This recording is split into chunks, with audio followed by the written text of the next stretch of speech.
It's a nice sunny day here, folks, and my name is John Weeks, and this is On the Scales, weighing in with model railroaders. Today we're here with Gordon Briggs, who is a model railroader, and he's graciously allowed us to come over and film his layout and operation, and we're going to quiz him about stuff inside.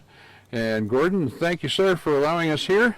You bet. And if you would, please open the door and allow us in. I will. Here we go, folks.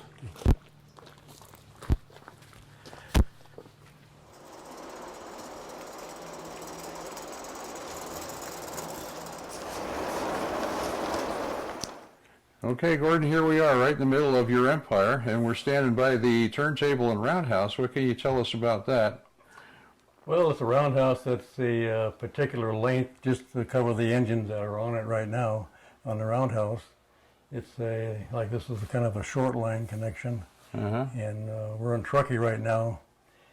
And the larger engines get changed at Norden, but that's in a different place. Which is back over yonder on the other side? Inside the mountain. No, inside there. Oh, inside, Yeah. Inside the cubbyhole, folks. Yeah. We have a secret yard buried in the middle of the building here that you can't see. Yeah. Right now, anyway. We have sanding facilities, water, oil for the steam engines, and we also help out the diesels. Yeah, okay. Which we have one of those parked right over here. This guy right here, yeah. Don't trust me, it's not in the scene now, but That's you why will it's see sitting it. way back there. Yeah. We're kind of going. Well, let's do a little history here. I remember saying that you got into railroading way back in 1948. Yeah, I did. I happened to be 1 year old in 1948. Mm-hmm. So you got a mighty long career in trains going here. I do, yeah. So apparently it was almost a lifelong endeavor. Yeah, I would say so. Back in the 40s, even earlier 40s, we had a Christmas tree train, you know. We had a standard gauge train that went around the whole front room, which was about 40 feet long and 20 feet wide. Uh-huh. And standard gauge, that's that big stuff, you know. Yeah. Yeah. And we had fun with that too, but it only came out at Christmas. And in 1948, I bought me a boxcar down at the local hobby shop. Guy's name was Zabitinoff in Ukiah, California. Uh-huh. I used to hop a freight to go to the hobby shop, which was about 4 or 5 miles away. And I'd go in the hobby shop, get what I wanted. I'd hop the freight back to where I lived. So obviously where that was, they weren't going very fast. No, it was a switching unit. You know. Okay. Yeah, a big 460. Uh-huh. So you've been doing modeling for a really long time. What about your life's work? Were you in railroading itself, or as an occupation, or was it just my main occupation was I was a machinist. Okay. And a model maker, as they call it. It's a step above being a machinist. I've got I can do sheet metal work and machining work and whatever comes in between, you know. Okay, so you weren't a railroader, but it's certainly what you did helped in what you're doing here with model railroading. Oh yeah, it helped out a lot. All these cars are Proto 48, which means the flanges on the wheels had to be lowered to 25 thousandths high, versus they was about 70 or 80. That's about this much, folks. Yeah. Anyway, so my machine shop, which I have outside, was a real help in building this layout. Also, I had an outdoor railroad that was 7.5 inch gauge. Okay. I had a 462 Pacific. That's live steam. And had about 700 feet of track outside. And it was a lot of fun. But the maintenance was pretty heavy, and also the engine weighs about 600-700 pounds. Yeah, you can't just pick it up and put it on the track. Well, that one you could, because it's not that heavy. Just getting on one end and lifting it over, you know. Yeah. The whole engine, I had a lift outside, which a hydraulic lift that would put it on the track in my truck and trailer. Then we'd haul it up to Oregon at Train Mountain.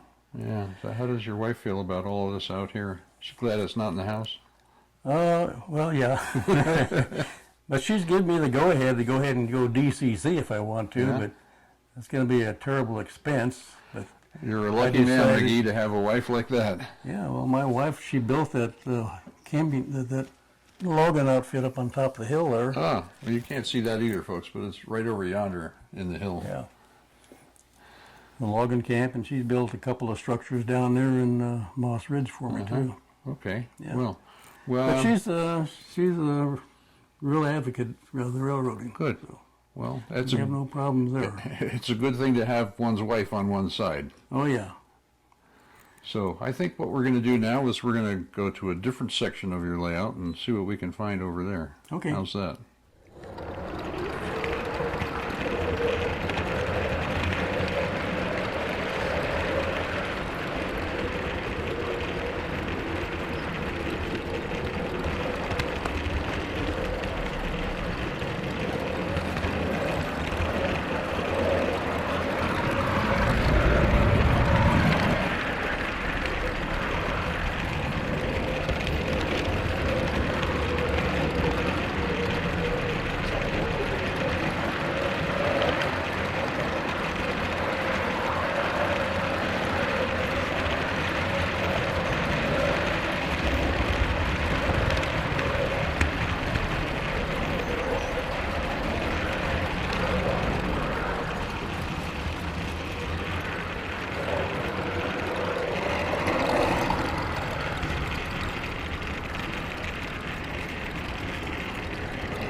Well, Gordon, we've moved, and here we are in downtown Timber Creek. Timber Creek. And what can you tell us about this town? Yeah, you built it all, didn't you? Yes, I did.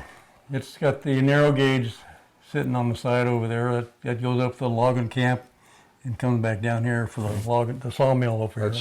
That's the track way back there, folks. Yeah. They bring the logs down, dump it in the pond, and the sawmill picks it up, takes it through the mill, Okay, now makes so lumber, and takes it up to this so the sawmill there. entity up here, or the sawmill, or Yeah. And lumber place. so the lumber track goes around back there through the hills and way back on the other side where we just were to the yeah, just right under the lumber camp over yeah. that. Yeah. Okay. So there you go, folks.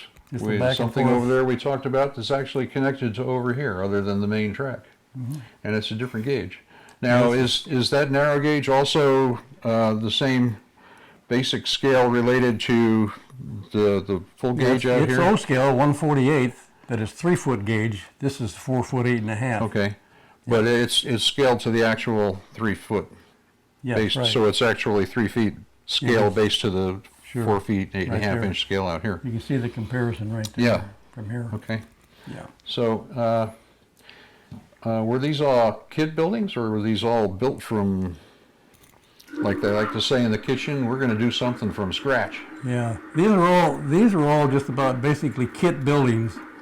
This one here is the scratch built one that I made, Uh-huh. and the rest are all kits. So we had fun doing that. I had some help with the kits too. A lot of my buddies helped me with the kits, building them for me. And in fact, that one right over there was the last kit I had built. You can't see it, but it's right over there, folks. You'll get to see it, don't worry. But anyway, that's Timber Creek, and a lot of industry here, a lot of switching problems, and So is Timber Creek the name of your railroad? Timber Creek Railroad, right? Although I see a lot of Southern Pacific out here. Well, SP is kind of around the perimeter. And Okay. its exchange point up here is Truckee. Uh-huh. So all the freight that comes in the Truckee gets dispersed to all the towns on the short line. Okay. And Timber Creek is one, and then we have Moss Ridge behind us, and Grizzly Flats is a little north of us here. Uh-huh. Yeah. You, we you- keep busy. okay, so A lot of folks, when they look at railroads and model railroads, they think, well, it's just a train running around the track, and that's all it ever is. But that's you don't do just that, do you? No, we actually operate it like they would operate a rail train. We have waybills and car cards for each car. Each car has its own card, and should be one Like back this, there. folks. Yeah. So inside the card, this one don't have one, but there should be a waybill. Well, maybe we don't have any waybills. Oh, here's Oh, one. yeah, okay. This one's got a waybill. You take the waybill, you insert it in the card when it's over in the Turn yard, around so the folks can see. and you put to Moss Ridge. When it gets to Moss Ridge, you flip the card over, and it says from Moss Ridge to Timber Creek. So the card that belongs to a car over there will be coming around when it gets picked up and be dropped off here at the warehouse, which will be right here. Okay. Okay. Yeah. It's a pretty simple So system. And how many people do you have here? When you do an operating session, how many people are involved? Oh, probably 6 or below. 6 or below? Yeah. You get more than 6, then everybody's getting in everybody's way. Yeah, I can imagine. This way here, we kind of keep it at 6. When I call them in, I just call about. Yeah. I call about 8 or 9 people, and there's a percentage that never show up. So we usually end up with about 6 or 7. Okay. That works out fine. So now, you do all that stuff with the cards and everything for switching. Do you do challenging things like have the passenger train run around and the guys that are doing the switching have to make sure they're out of the way by certain times? Oh yeah, that gets on their nerves real Yeah, good. I'm sure it would be. Having to stop their operation to let the pretty thing go by. Yeah. You know. So basically, folks, what we have here is a model railroad, but they operate it just like a real railroad. They have switching crews that do work at the different industries delivering and picking up cars, and they have passenger trains and freight trains that they call through freight that run around that the other guys doing the switching have to get out of the way of all the time. So it's a challenge. The best part is here you don't get fired if something goes wrong. People get mad at you and maybe swear at you, but then you put the cars back on the track and keep on going. It's a lot of fun. Gordon's been doing it since 1948. I was 1 year old in 1948. Had no idea what I was going to do at that point in my life. For that matter, I can't remember what I was doing at all at that point in my life. So we're going to go on to a different part.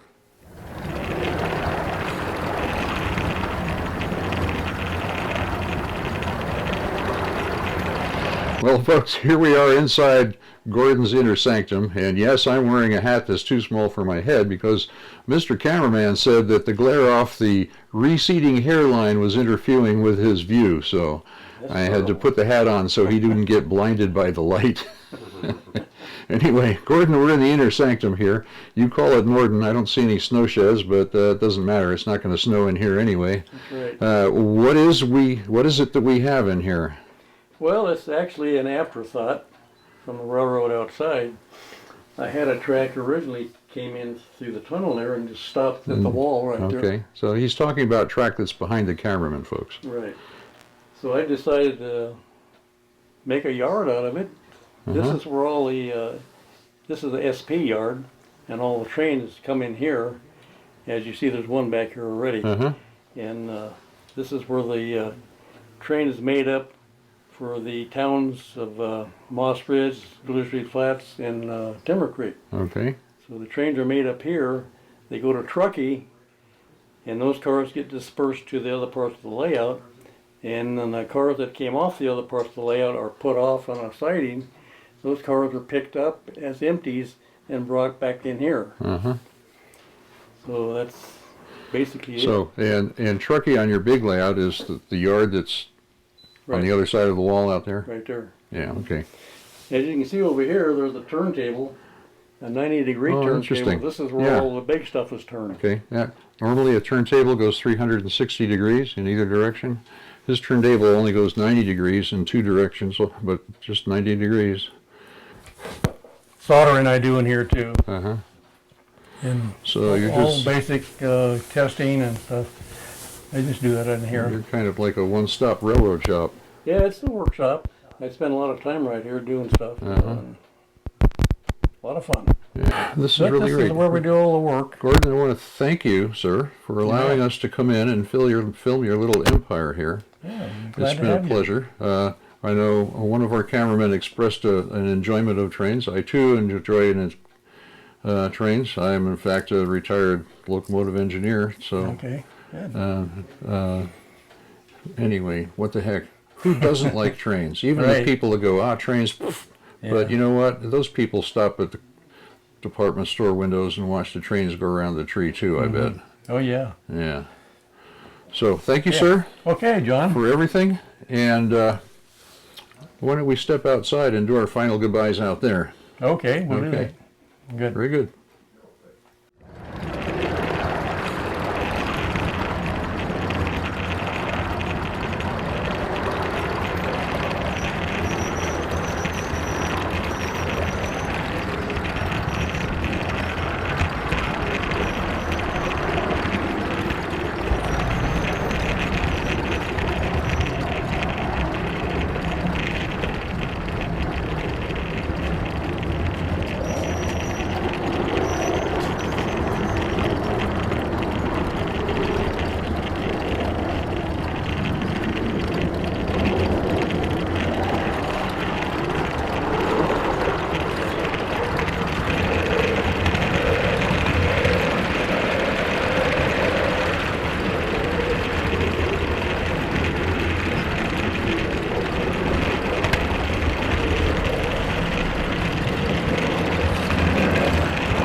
Gordon, you got one heck of a setup in there.